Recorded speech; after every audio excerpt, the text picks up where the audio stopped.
The clink of silverware against porcelain filled the silence as Rachel and Eric sat across from each other at their modest oak dining table. The room was softly illuminated by the warm glow of the pendant light above, casting long shadows on the walls adorned with photos of their little family, Ethan's first steps, the family vacation to the coast, and their wedding day. It was a picture-perfect setting, an embodiment of the life they had built together over the past decade. Eric, tired from another grueling day at work, was savoring his last bite of lasagna when Rachel cleared her throat. She fiddled with her wine glass, her usually steady hands trembling ever so slightly. "Eric," she began, her voice soft but firm, "there's something I want to discuss." Eric looked up, his brow furrowing as he registered the seriousness in her tone. He set his fork down, suddenly wary. "What is it?" he asked, his voice cautious. Rachel took a deep breath, her chest rising and falling as she steeled herself. "I've been thinking about us. About our marriage." His heart sank. Words like these rarely led anywhere good. "What do you mean?" he asked, trying to keep his voice neutral. She hesitated, her eyes darting to the family photo on the wall, where Ethan grinned gap-toothed. "I've been wondering if we should explore something different," she said, her words measured. "Have you ever considered the idea of an open marriage?" For a moment, the only sound was the rhythmic ticking of the clock in the kitchen. Eric froze, his mind struggling to process what he had just heard. He stared at Rachel, searching her face for some sign that this was a joke, but her expression was resolute. "An open marriage?" he repeated, his voice barely above a whisper. He leaned back in his chair, his appetite vanishing as a wave of disbelief washed over him. Rachel nodded, her hands gripping the stem of her wine glass. "I know it's not something we've ever talked about," she said quickly, "but I've been reading about it, and for some couples, it really works. It can strengthen the bond between partners, give them freedom." "Freedom?" Eric interrupted, his voice rising. "Rachel, we have a son. A family. Where is this even coming from?" Rachel flinched but held her ground. "It's not about me wanting to leave you or break up our family," she said. "It's about rediscovering ourselves as individuals. I think we could still be a great team, but maybe we don't have to be everything for each other." Eric ran a hand through his hair, his mind racing. He thought of Ethan, asleep upstairs in his dinosaur-themed room, oblivious to the storm brewing downstairs. "Is this because you're unhappy with me?" he asked, his voice heavy with vulnerability. Rachel's eyes softened and she reached out, placing her hand over his. "No," she said gently. "It's not about you. It's about me, about us. I love you, Eric, but I feel like we're stuck in a rut. Maybe this could be a way for us to breathe." Eric yanked his hand away as if her touch burned him. "This is insane," he muttered, standing abruptly and pacing the length of the room. "We're not just two people experimenting with life. We're parents. We made a commitment. What kind of example does this set for Ethan?" Rachel's lips tightened, and for the first time, her voice took on an edge. "Don't make this about Ethan," she said. "He's not going to know about it. This is about our relationship, not our parenting." Eric stopped and turned to face her, his expression a mixture of hurt and anger. "And what happens when he does find out? Because secrets like this don't stay hidden forever, Rachel. Is that the kind of childhood you want for him?" She stood now, too, her hands trembling but her resolve unbroken. "I'm not saying we have to do it," she said. "I'm just asking if we can talk about it. That's all." "Why are you so quick to shut me down?" Eric shook his head, his thoughts a whirlwind. "Because it feels like a betrayal," he said, his voice cracking. "You're not just asking for a discussion. You're asking for permission to be with someone else." Rachel's eyes glistened with unshed tears, but she didn't look away. "That's not fair," she said quietly. "I'm asking for us to explore something together. This isn't about me wanting someone else. It's about me wanting us to be honest about what we need." Eric's jaw clenched as he fought to keep his emotions in check. The Rachel he knew, the woman he had built a life with, felt like a stranger in this moment. "And what if what I need is for you to stop asking this?" he shot back. "What then?" The room fell silent, the air thick with tension. Rachel sat back down, her hands gripping the edge of the table. "If that's how you feel," she said softly, then I'll drop it. But I needed to ask. For my own peace of mind. Eric stood there, his chest heaving as he tried to contain the storm inside him. Finally, he sat down again, burying his face in his hands. I don't know, he admitted. I just don't know. Rachel watched him, her expression a mix of sadness and determination. Take some time to think about it, she said. That's all I'm asking. Eric looked up at her, his eyes full of pain. I'll think about it, he said, his voice hollow. But don't expect me to feel good about this. Rachel nodded, tears spilling over as she whispered, Thank you. As the night wore on, Eric lay awake in bed, staring at the ceiling.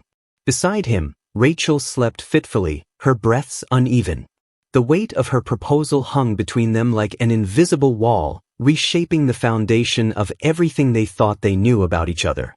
And though the house was quiet, Eric's mind was anything but consumed by questions he wasn't sure he wanted answers to. Eric was in the backyard mowing the lawn when Mrs. Jenkins, the neighbor from across the street, approached him. Her small dog tugged impatiently at its leash as she waved him down. Eric stopped the mower, wiping sweat from his brow as he turned to face her. Mrs. Jenkins, known for her nosy nature, rarely engaged in idle chit-chat without an ulterior motive. Eric, she began, lowering her voice despite the absence of anyone nearby. I wasn't sure if I should tell you this, but I've noticed something odd. Eric frowned. What do you mean, Mrs. Jenkins? The older woman hesitated, her gaze flickering toward Rachel's car in the driveway. It's about Rachel, she said cautiously. I've seen her getting into another man's car late in the evenings. A black sedan. He drops her off sometimes around midnight or later. Her words hit him like a sledgehammer. Eric felt his chest tighten, his mind racing. Are you sure? He asked, his voice sharper than he intended. Mrs. Jenkins nodded, her expression one of concern. I didn't want to jump to conclusions, but it's happened multiple times. I thought you should know. Eric forced a tight smile, muttering a thank you before Mrs. Jenkins walked away, her dog yapping as they disappeared down the street. Left alone with his thoughts, Eric felt his stomach churn. He didn't want to believe it. Maybe Mrs. Jenkins had misunderstood, or maybe it was nothing. But the seed of doubt had been planted, and it quickly grew into something he couldn't ignore. That evening, Eric sat on the couch waiting for Rachel. She had told him she'd be working late at the office, a frequent occurrence in recent months. As the hours passed, his anxiety morphed into anger. When he finally heard the rumble of a car outside, he peeked through the curtain. A black sedan idled in front of the house, its passenger door swinging open to reveal Rachel stepping out. She adjusted her skirt and smoothed her hair before the car drove off into the night. Eric's jaw tightened as he watched her walk up the driveway, her movements calm and casual. When she opened the front door, she jumped slightly, startled to find him standing in the foyer, arms crossed. Eric, she said, her voice laced with surprise. What are you doing up? I should be asking you the same thing, he said, his tone icy. Who was that? Rachel's face paled, her confident demeanor faltering. What do you mean? She asked, feigning ignorance as she slipped off her shoes. The car, Rachel, Eric pressed, his voice rising. The black sedan that dropped you off. Who was it? She hesitated, her hands fidgeting as she avoided his gaze. Just a colleague, she said finally.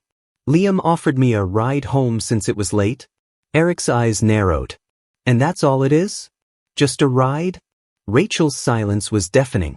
The seconds stretched painfully as she seemed to weigh her next words. Finally, she straightened, her expression hardening. Eric, if you already suspect something, let's not play games. Yes, it's Liam. We've been seeing each other. The confession hit him like a physical blow. Eric stumbled back a step, his breath catching in his throat. You've been seeing him? He repeated, his voice cracking. As in, you're having an affair? Rachel crossed her arms, her chin lifting defensively. Don't call it that, she snapped.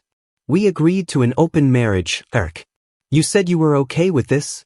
I agreed to avoid a fight, he shouted, his voice echoing through the house. I thought it was just talk, Rachel. I never imagined you'd actually.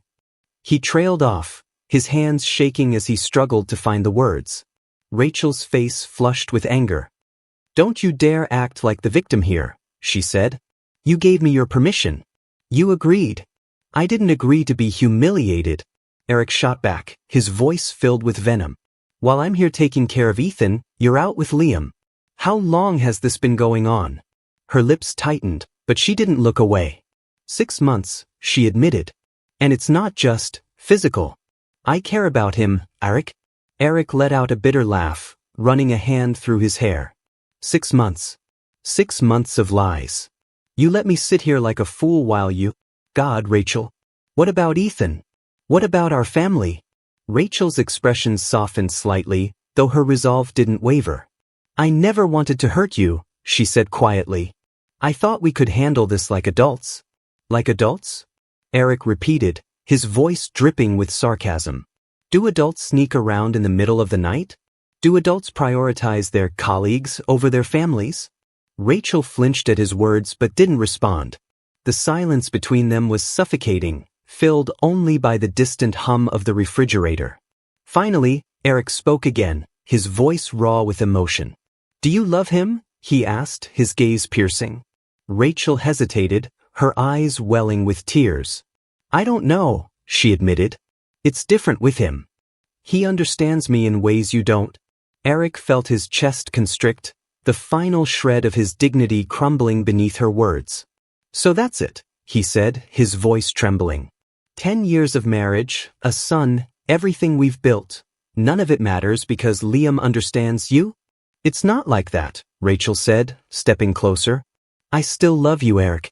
But not enough, he interrupted, his voice breaking. Not enough to stay faithful. Not enough to even try. Rachel's tears spilled over, but Eric didn't move to comfort her. Instead, he turned away, his hands clenching into fists as he tried to process the betrayal. I want you to end it, he said finally, his back still to her. Rachel's breath hitched. Eric, end it, he repeated, his tone leaving no room for argument. If you have even a shred of respect left for me or this family, you'll cut him out of your life. Completely. Rachel stared at him, her tears falling freely. She opened her mouth to argue, but the look on his face silenced her. Finally, she nodded, her shoulders sagging in defeat. Okay, she whispered. I'll end it. But as Rachel retreated upstairs, Eric remained in the foyer, his heart shattered and his mind racing. Doubts clawed at him, whispering that the damage had already been done. Whatever trust they'd had was gone, replaced by a bitterness he wasn't sure they could ever overcome. The days following Rachel's confession were a blur of anger, heartbreak, and sleepless nights for Eric. The betrayal gnawed at him, every moment replaying her words, I care about him. The woman he had vowed to love and cherish had shattered their life together without hesitation, using his reluctant agreement to an open marriage as a shield for her deceit. But beneath the initial wave of despair, a spark of cold determination ignited.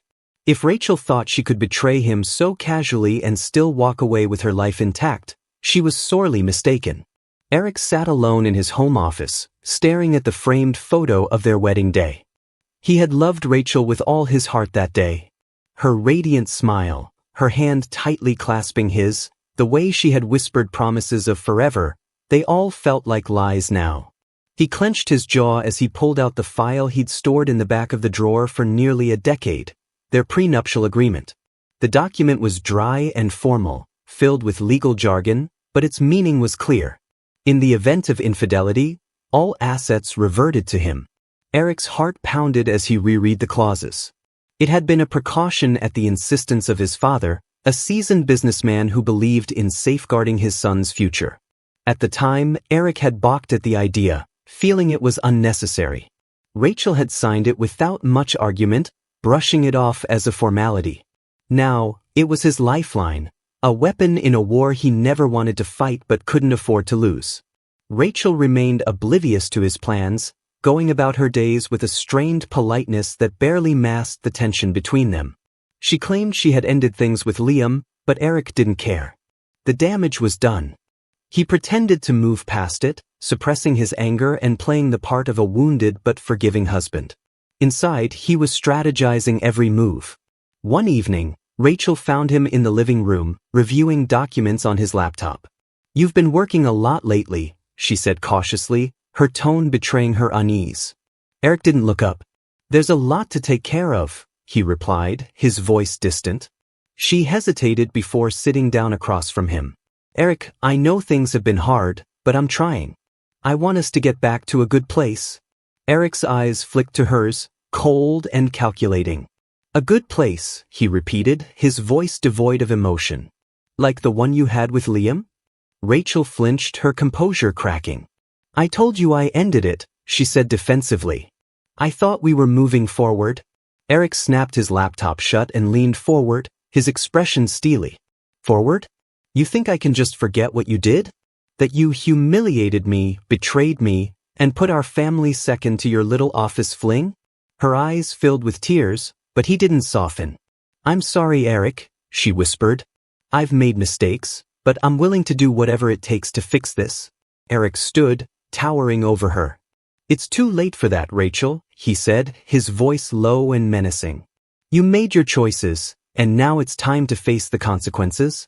The next few weeks were a masterclass in subtle warfare. Eric quietly contacted his lawyer, presenting the evidence of Rachel's affair and the terms of their prenuptial agreement. The lawyer, a sharp and experienced man, assured Eric that the case was airtight. Rachel's infidelity, combined with the legal agreement she had signed, left her with no claim to their home, their savings, or any of the assets they had accumulated during their marriage. Eric moved methodically, gathering bank statements, property deeds, and documentation of her relationship with Liam. He even hired a private investigator to ensure no detail was overlooked. The humiliation Rachel had inflicted on him would pale in comparison to what awaited her. The confrontation came on a quiet Saturday morning.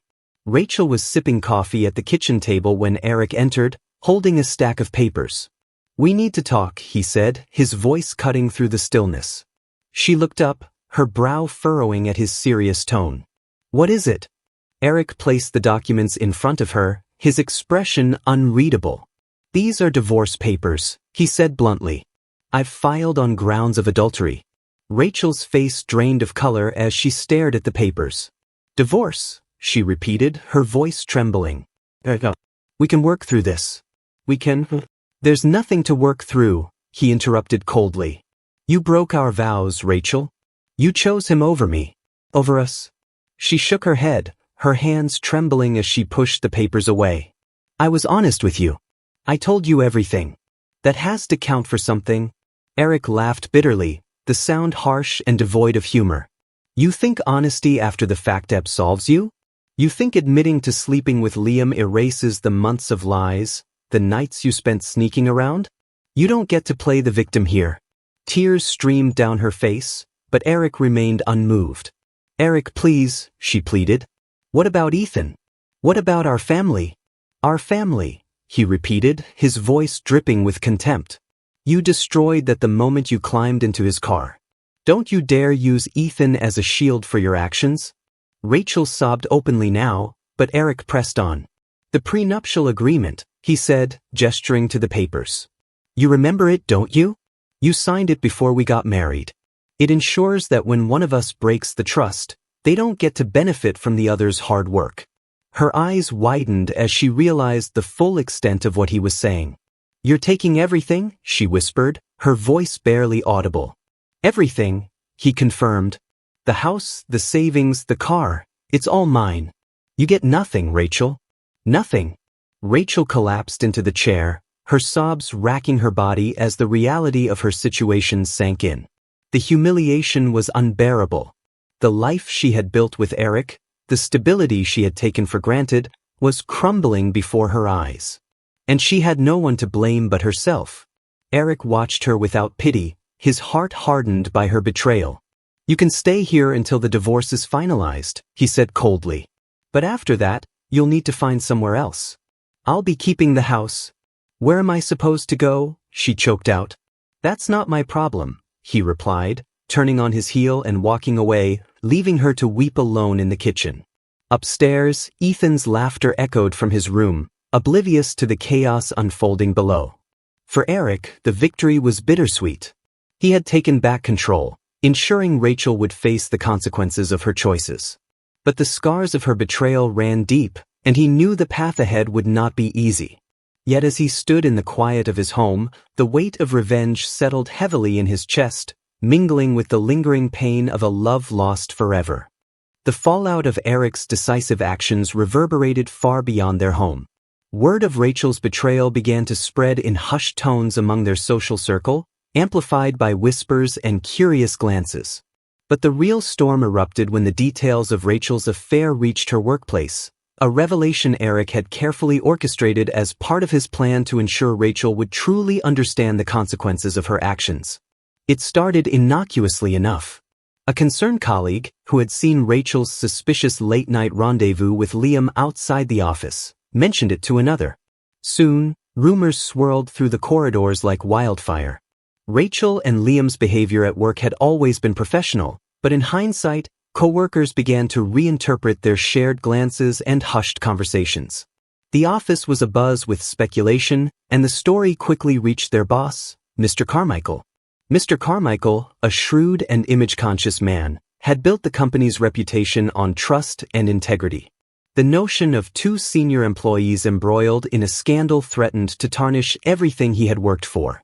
He called Rachel and Liam into his office one morning, his expression grim as they sat opposite him. Rachel tried to maintain her composure, but the tension in the room was palpable. Liam, always the more brazen of the two, leaned back in his chair with a casualness that bordered on arrogance. "I've been hearing troubling things," Mr. Carmichael began, his voice steady but laced with disapproval. "It seems your personal lives are creating quite the stir among your colleagues. Care to explain?" Rachel's throat went dry as she glanced at Liam, hoping he would speak first. But Liam simply shrugged, a faint smirk playing on his lips. "People love to gossip," he said nonchalantly. "There's nothing to explain." Mr. Carmichael's eyes narrowed. "This is not about gossip, Liam," he said sharply. "It's about the reputation of this company. If the rumors are true, and you've been conducting a personal affair under my roof, then this is not only unethical, it's unacceptable." Rachel finally found her voice, stammering out a weak defense. "It's not like that, sir. It's exactly like that," Mr. Carmichael interrupted, his tone cutting. He leaned forward, his steely gaze pinning them in place. "Your actions have created a distraction for my team, undermined morale, and put my company's integrity at risk. I can't have this. Effective immediately, you are both terminated." The words hit Rachel like a physical blow. "Terminated," she repeated, her voice trembling. "You can't." "I can," Mr. Carmichael said firmly. "And I will. You've left me no choice." Liam shot to his feet, his composure finally cracking. "This is ridiculous," he spat. "You can't just fire us over rumors. We've been loyal employees for years." Mr. Carmichael stood as well, his towering presence casting a shadow over the room. "Loyalty isn't an excuse for misconduct," he said. "Now, pack your things and leave. Security will escort you out if necessary."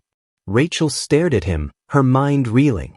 The life she had built, the career she had worked so hard for, was crumbling before her eyes. As they left the office under the watchful eyes of their coworkers, the humiliation was unbearable. Whispers and sideways glances followed them, the weight of judgment pressing down on Rachel's shoulders like a physical burden. But Liam's anger didn't last long. By the time they reached the parking lot, his frustration had turned to panic. "We need to get out of here," he muttered, his voice low and frantic. Rachel frowned, struggling to keep up with his sudden shift in demeanor. "Get out of here? What are you talking about?" Liam didn't meet her eyes. "This isn't just about the job, Rachel. If this keeps spreading, it could ruin my entire career. I need to put some distance between me and this mess." Rachel felt a cold knot of fear tighten in her chest. "You mean leave the city?" she asked hesitantly. Liam shook his head, his jaw tight. "The country," he said bluntly. "I have contacts overseas. I can start fresh somewhere else." Her stomach dropped. "Liam, you can't be serious," she said. "You're just going to run away?" He finally looked at her, and the cold detachment in his eyes sent a shiver down her spine. "I don't have a choice," he said. "This scandal will follow me if I stay. I'm sorry, Rachel, but I have to think about my future." Your future? She repeated, her voice rising in disbelief. What about me, Liam? What about everything we've been through? He hesitated, and for a fleeting moment, Rachel thought he might reconsider. But then he straightened, his expression hardening. I can't let this ruin me, he said simply. You'll figure something out. With that, he turned and walked away, leaving Rachel standing alone in the parking lot, her world collapsing around her. The man she had risked everything for had abandoned her without a second thought, his selfishness cutting deeper than she ever thought possible. Rachel returned to the house that evening, her shoulders slumped and her eyes hollow. She found Eric in the living room, reading a book while Ethan played quietly with his toys. The sight of them, her family, only intensified her shame. Eric glanced up as she entered, his gaze cool and detached. Rough day? He asked, his tone dripping with mock concern. Rachel didn't answer, too exhausted and humiliated to fight. She slumped onto the couch, burying her face in her hands. I lost my job, she mumbled, her voice muffled. Eric raised an eyebrow, feigning surprise. Really? I can't imagine why. She looked up at him, her eyes filled with desperation. Eric, please, she said. I can't do this alone. I need help. He leaned back in his chair, crossing his arms. Help, he repeated. You mean after you destroyed our marriage, embarrassed me, and threw away everything we built together? I made mistakes, she said, her voice breaking. I know that. But I'm still Ethan's mother. You still need to face the consequences of your actions, Eric interrupted coldly. Don't expect sympathy from me, Rachel. You made your bed. Now lie in it. As Rachel sat there, the weight of her decisions pressing down on her, she realized the full extent of her fall from grace. She had lost her marriage, her career, and her lover, all because of a choice she had made in a moment of selfishness. And now, there was no one left to blame but herself. Rachel stood on the doorstep of the home she used to share with Eric, her fingers trembling as they hovered over the doorbell. The house, still as immaculate as ever, felt like a cruel reminder of the life she had squandered. The laughter of Ethan playing inside drifted through the windows, making her throat tighten. She pressed the bell, the sound reverberating like a gunshot in her ears. The door opened, and there he was.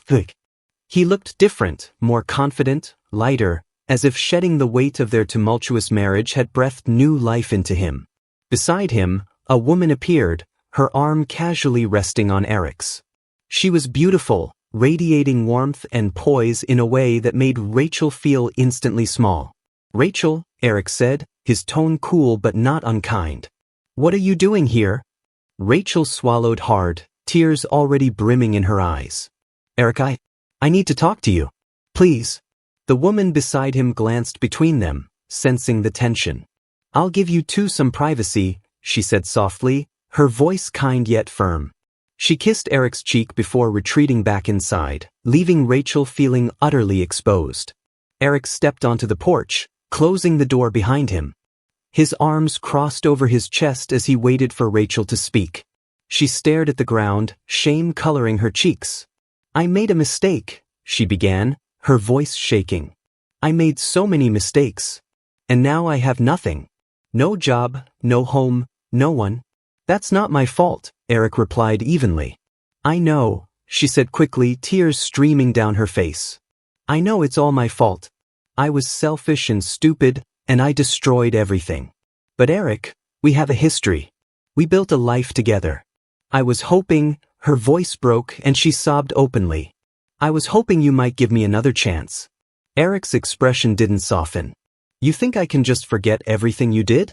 That I can ignore the lies, the betrayal, the humiliation?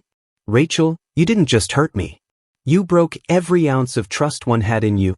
I'll make it up to you, she pleaded, her hands clasped in desperation. I'll do whatever it takes. I'll be the wife I should have been. Just let me come back. For Ethan's sake, if nothing else. Eric shook his head, his voice firm. Ethan is fine. He's happy. And he's going to stay happy because I'm giving him the stability you threw away. I'm not bringing you back into his life just so you can tear it apart again. Rachel's knees buckled, and she sank onto the porch, her sobs racking her body. Eric, please. I have nowhere else to go. He sighed, his gaze a mix of pity and resolve. I'm sorry for what's happened to you, Rachel. But this is the bed you made. I've moved on.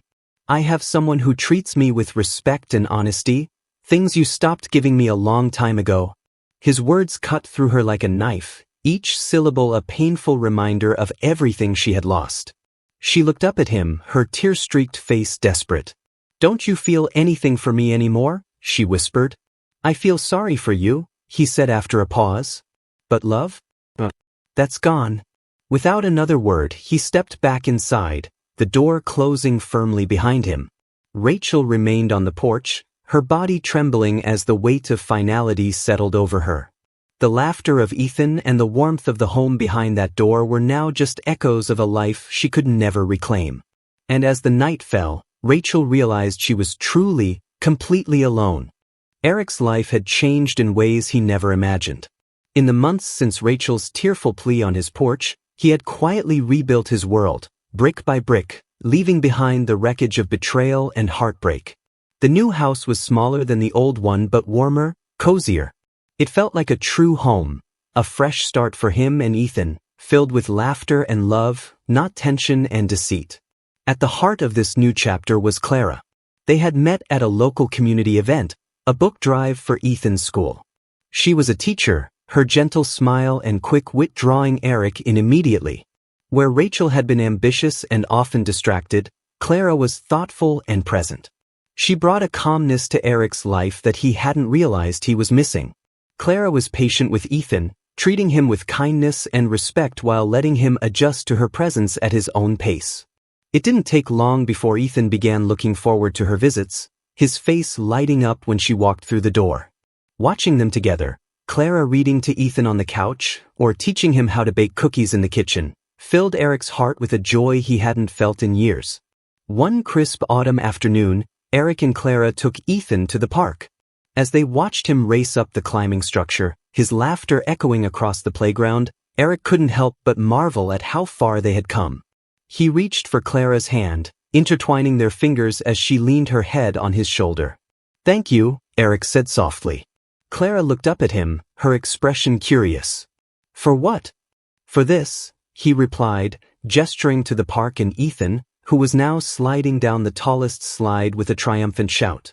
For giving me a second chance at happiness. For reminding me what life can be. She smiled, her eyes warm. You deserve it, Eric. Both of you do. Back at home, as the evening sun cast a golden glow through the windows, Ethan tugged on Eric's sleeve. Dad, can we make those cookies Clara taught me? Eric grinned. Of course, buddy. Let's do it. Clara joined them in the kitchen, laughter spilling out as Ethan made a mess of the flour and Eric pretended to scold him. For the first time in a long time, Eric felt whole. The house was filled with the sounds of family, real family, and the shadows of the past seemed to fade further with every laugh, every shared moment. Occasionally, Rachel's name would creep into his thoughts. He'd heard through mutual acquaintances that she was struggling to piece her life together, bouncing between jobs and temporary housing. At first, the news had given him a grim satisfaction, a sense that justice had been served. But over time, even that faded. Rachel was simply a part of his past now, a chapter he had closed. Eric's focus was on Ethan and the future they were building together. He poured himself into fatherhood, attending every school event, helping with homework, and encouraging Ethan's budding interest in soccer. Clara was by his side, her presence a steady source of comfort and love. Together, they created a life filled with stability and warmth, a life where Ethan could thrive. One evening, after Ethan had gone to bed, Eric and Clara sat on the back porch, the cool night air wrapping around them. Eric sipped his tea, gazing at the stars. I used to think I'd never get over what happened, he admitted, his voice quiet. But now, it's hard to even remember what it felt like. It's like, all of that belongs to someone else. Clara reached out, her hand resting on his. You've come so far, Eric, she said. You've built something beautiful. He turned to her, his smile soft but genuine. We've built something beautiful, he corrected. As the night deepened, Eric felt a sense of peace he hadn't known in years. The wounds Rachel had left were still there, faint scars that would likely never fade completely. But they no longer defined him. His life was his own again, a life of love, laughter, and hope. And for Eric, that was enough.